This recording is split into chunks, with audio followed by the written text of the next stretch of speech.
Thanks for joining us here for the program today. It may be one of the most popular news websites in the world, but Wikipedia has blocked the British tabloid The Daily Mail from being the source of any of its entries. That's after editors of the online encyclopedia deemed the news group unreliable. It said it's concerned with the outlet's fact-checking and its reputation of, quote, flat-out fabrication.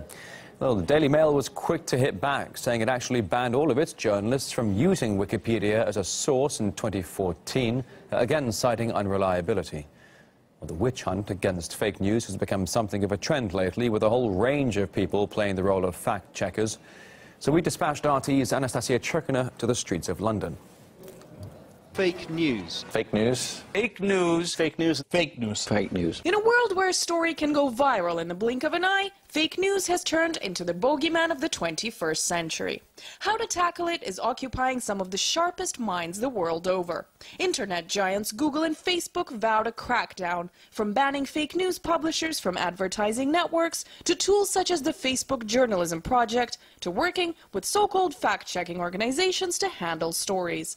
But when even the biggest and best-known media outlets fall into the trap of pushing forward stories just because they fit their narrative, who becomes the arbiter of truth? And how does the fight against lies not turn into full-blown censorship? This is fake news because I say so. So listen to me. What gives me the right to say that?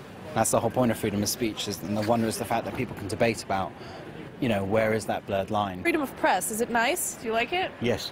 What do you make of fake news? What was on the TV? Well, do you think what's on the TV is fake news these days? A lot of it.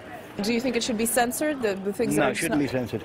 I can make up my mind. Governments are increasingly uneasy following hyped-up assessments of fake news influencing the outcome of the election in the U.S. France and Germany are next to vote for leaders.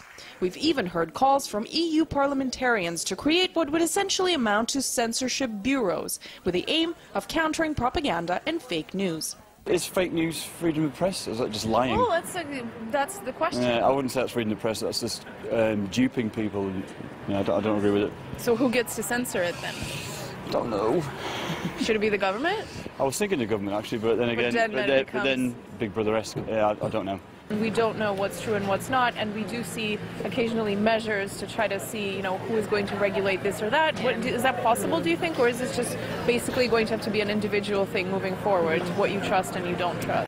I think it's scary territory for the government to have too much control over the press. We're seeing more often than not these days politicians speaking out about these issues and saying trust this source, don't trust this source, or I don't think it's for them to say, but I think it's for them to come up with a better plan on how to handle it. Don't try and regulate the internet, you'll fail, basically.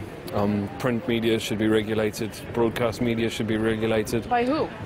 Well, in this country we have a press regulator, so by them. How do we know what they prefer to hear is in fact the truth? You don't. You have to trust them. It's the end of the day, you have to trust somebody. Who do you trust? No one.